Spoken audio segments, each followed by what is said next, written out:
I got another request from my friend Randy. He has a Weiand 671 blower street manifold, and he's going to pair it up with a set of full racing AFR 210-220 aluminum cylinder heads. He gave me a list of all the part numbers for this project for me to share on this video, so I'll put them all in the description of the video. The problem is the runners on the head openings are taller than the runners on the intake.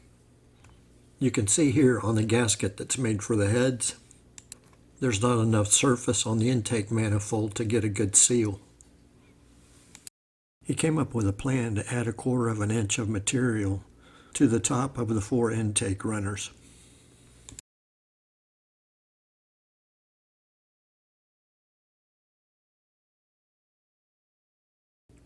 The gap is right at the edge of the gasket.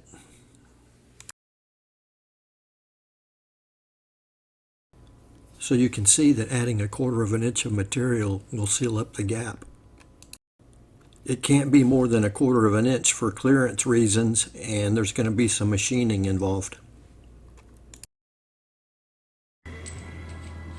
The first thing I need to do is build a fixture plate to hold the intake manifold on the milling machine.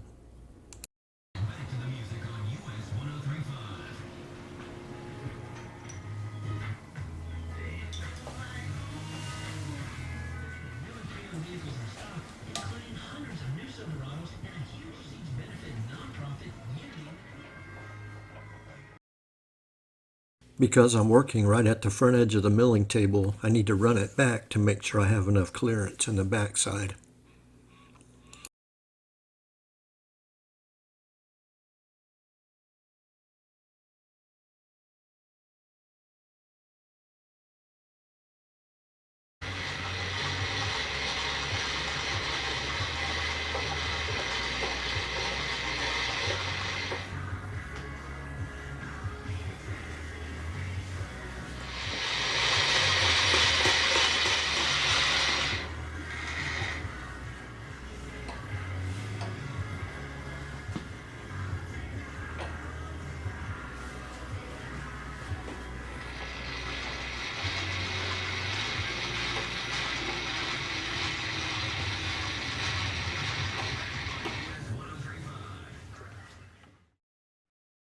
I need to mill the taper off the top of the intake port, so I'll have a flat surface to add the extension.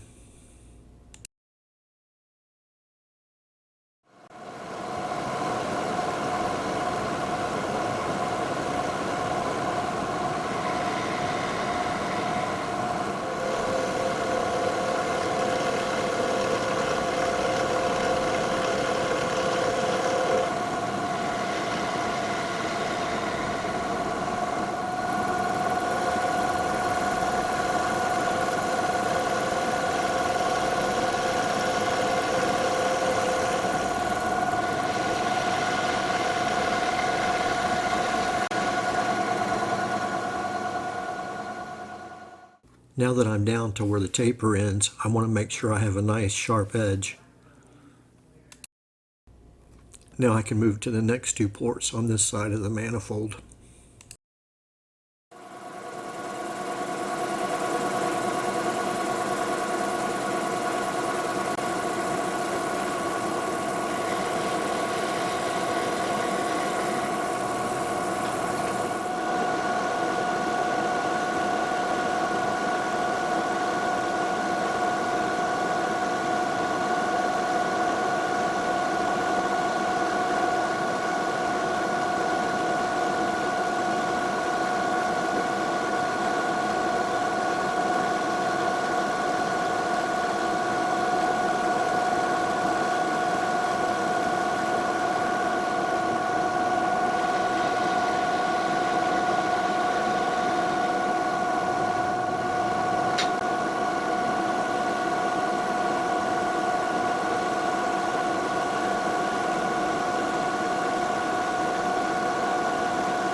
This side is done, so now I can flip it around and dial it in for the other side.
I skipped past the video on the other two ports on this side of the manifold.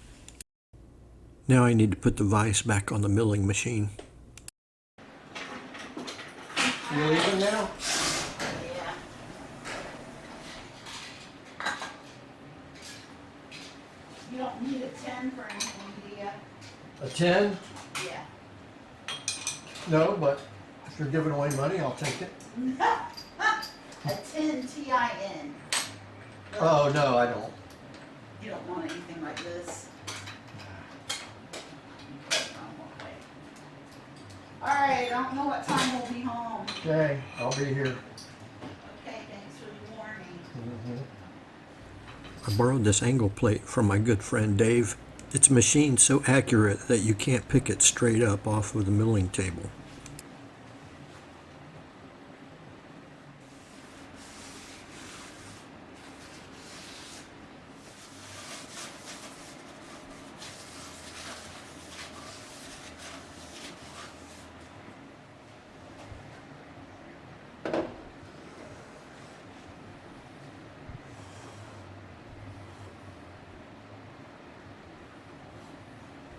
Now I need to get the vise back in alignment.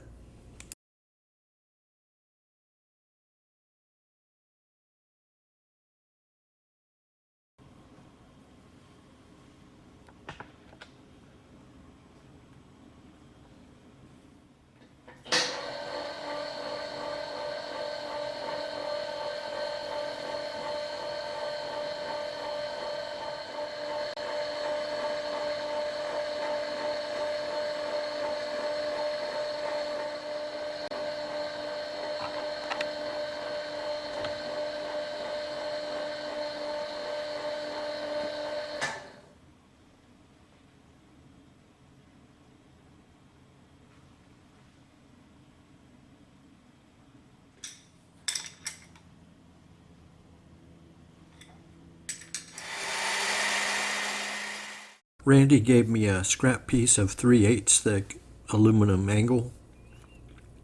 I went with the 3/8 because I want to be able to machine it down to a perfect 1/4 of an inch.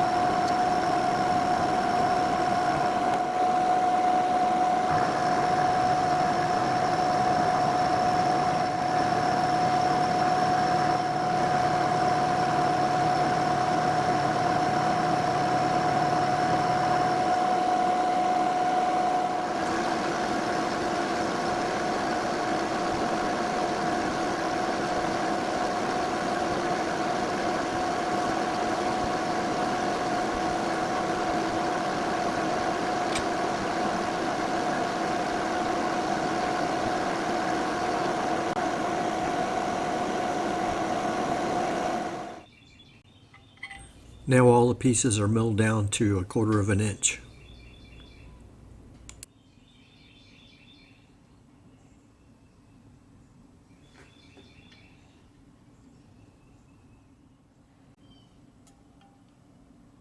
Now I can scribe a line so I can cut away the excess material.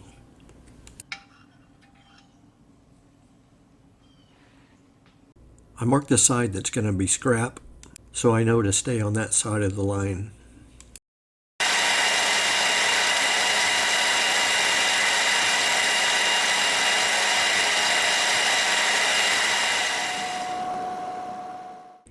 Now I can mill down to the line.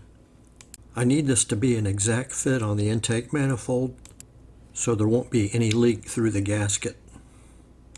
I made numerous passes at 1/1000th of an inch per pass, and test fit the spacer between each pass to make sure I had a perfect fit.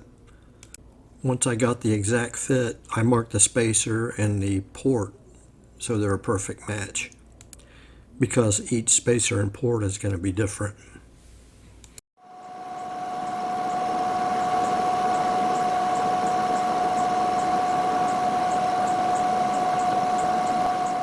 So now I removed the vise and mounted the intake manifold back to the fixture plate and got it dialed in.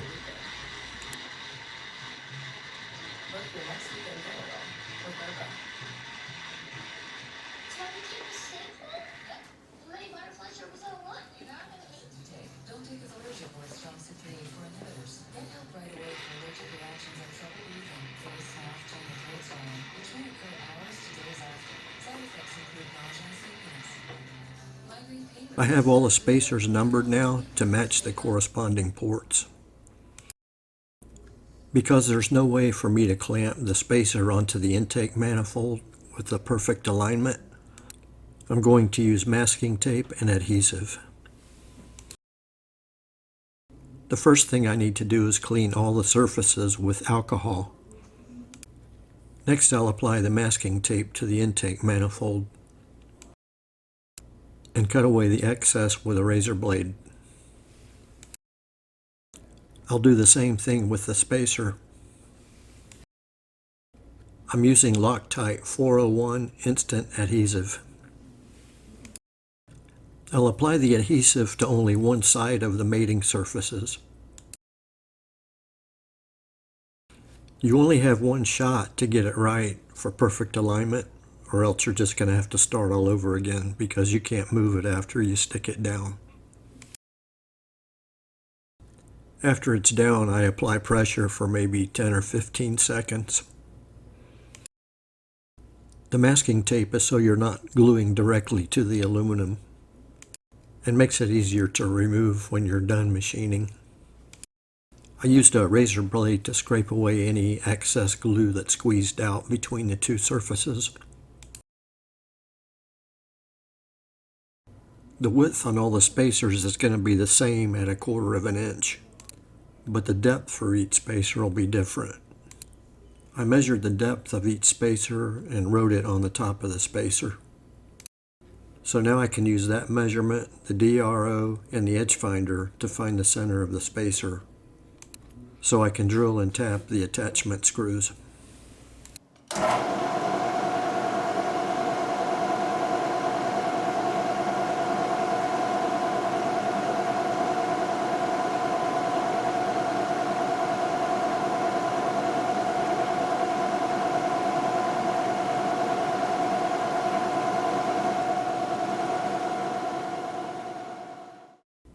I'm drilling and tapping for a number 8 32 screw.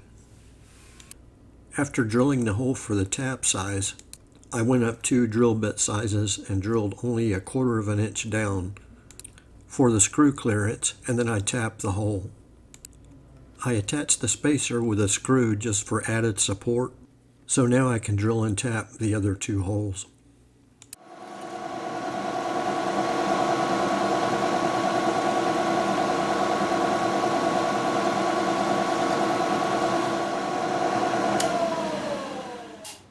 So now I've gone up 2 drill bit sizes, just like I did on the first hole. So I'll touch off on the top of the spacer and set the DRO for the quill. and then drill down only 1/4 of an inch for screw clearance.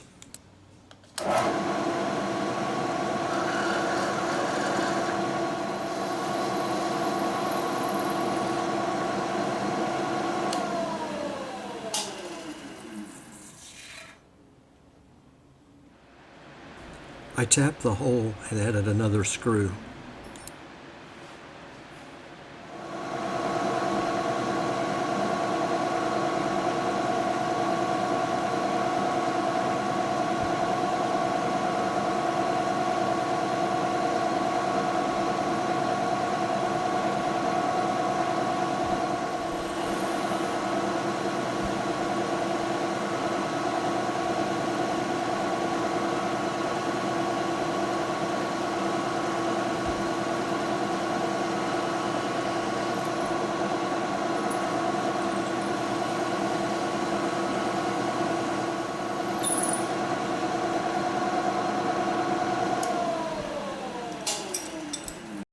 Again, I went up 2 drill bit sizes. I touched off and set the DRO on 0 for the quill, and then drilled down 1/4 of an inch for screw clearance.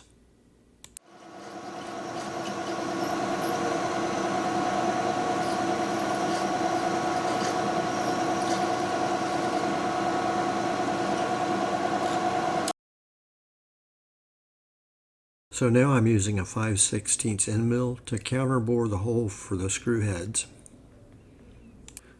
The end mill is going to put a lot of twisting force on the spacer, so that's the reason I wanted to have at least a couple of screws in there to make sure it didn't dislodge from the glue. I touched off with the end mill and zeroed out the quill DRO. I bored down 90/1000ths of an inch. That was just enough to bring the screw head just below the spacer. The screws are stainless steel, number 832, with a thread length of 5/16.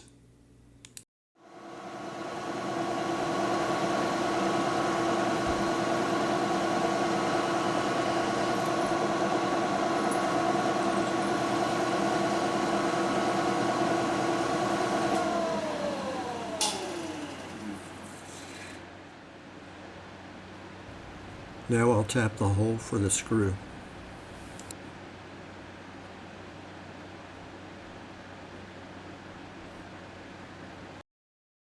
Now with the screw in place, I can make sure it's below the surface of the spacer.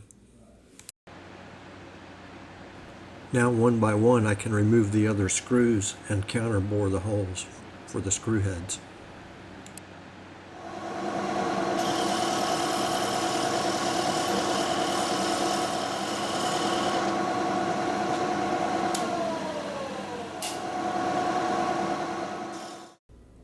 By using the memory in the DRO, I'm able to go back to the exact location of the other screws.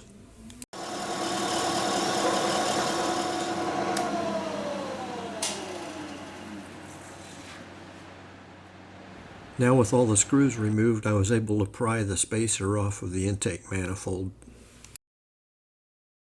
Now the spacer is reattached and the screws are all torqued. The torque spec on 832 stainless steel screws in aluminum with 1/8 of an inch thread engagement, it's 16.7 inch-pounds. I didn't videotape doing the other 3 runners, but this is what it looked like when I finished.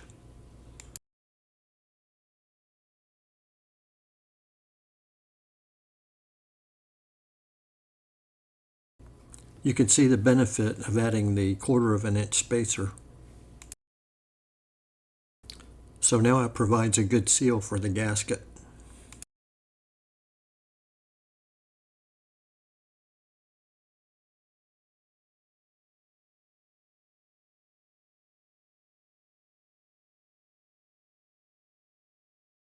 Here it is with the intake installed. If the spacers were more than 1/4 of an inch, it would interfere with the valve cover clearance.